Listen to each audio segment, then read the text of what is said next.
Hello বন্ধুরা, কেমন আছো সবাই? আশা করি খুব ভালো আছো। আমিও খুব ভালো আছি। আমি কিন্তু বেরিয়ে পড়েছি। আকাশের অবস্থা ভালো না, তবুও যাচ্ছি। দেখো, যেতে যেতে রাস্তায় বৃষ্টি নেমে গেছে, তবুও কিন্তু যাব। কোথায় চলে এসেছি দেখো। এটা আমি এসেছি রানাঘাটের কাছাকাছি নোয়াপাড়া বলে একটা জায়গায়। এখানে তৈরি হচ্ছে 110 ফুটের দুর্গা প্রতিমা। হ্যাঁ বন্ধুরা, ঠিকই শুনছো, 110 ফুটের দুর্গা প্রতিমা। তো দেখো প্যান্ডেলটাও কত বড় হয়েছে, আরও বড় হবে, তৈরি হচ্ছে। তো আমরা আজকে এসছিলাম, এখনও কিছু রেডি হয়নি। দেখো সব টুকরো টুকরো হয়ে রয়েছে। এটা কিন্তু আসল দুর্গা প্রতিমা, এটারই পুজো হবে। আর যেটা হচ্ছে 110 ফুটের দুর্গা প্রতিমা, সেটা কিন্তু আমাদেরকে শুধুমাত্র এন্টারটেনমেন্ট করার জন্য। তো দেখো, এটা দেখেই বুঝতে পারছো অসুরের মুখী হবে নিশ্চয়ই। আর এটা ছাঁচ তৈরি করা হয়েছে ঠাকুরের পায়ের সামনে রাখার জন্য। এরকম কিন্তু টুকরো টুকরো অনেক কিছু পড়ে আছে। দেখো হাতটা কত বড়।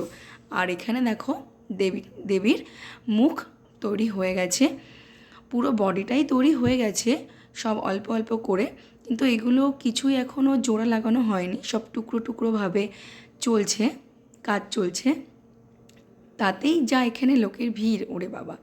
দেখো সামনে এই টুকরোগুলোকেই মনে হচ্ছে কত বড়। তাহলে ভাবো প্রতিমাটা কত বড় হবে, ভাবতে পারছো?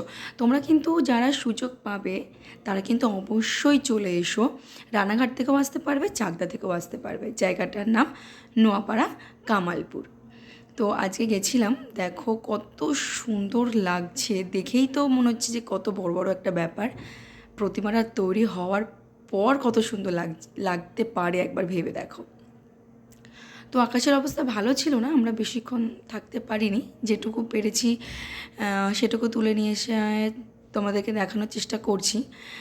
তো দেখো টুকরো টুকরো মুকুটের অংশ পড়ে রয়েছে ওদিকে। দেখো পুরোটা হয়ে গেছে কিন্তু এখনও জোড়া হয়নি। এটা মুকুটটা কত বড়। ওই যে এখানে অসুরের মুখ তৈরি হচ্ছে, এখানেও কিছু একটা তৈরি হয়ে গেছে, বৃষ্টি আসবে বলে ছাউনি দিয়ে রেখেছে ওপরে। তো দেখো প্যান্ডেলটাও অনেক বড় হচ্ছে, আরও বড় হবে, না হলে তো রাখতে পারবে না, তাই না? তো তোমরা কিন্তু একবার অবশ্যই এসে দেখে যেও, এত বড় প্রতিমা। তো এটা অসুরের মুখের সামনের দিকটা, হয়তো সামনের পজিশনটা তৈরি হয়ে গেছে। দেখো হাতটা কত বড় এমনিভাবে রয়েছে, আমার তো এখনই দেখেই ভয় লাগছে। তো দেখো যাওয়ার পথে আবারও বৃষ্টি। আজকের মতো টাটা, দেখা হবে নেক্সট ব্লগে।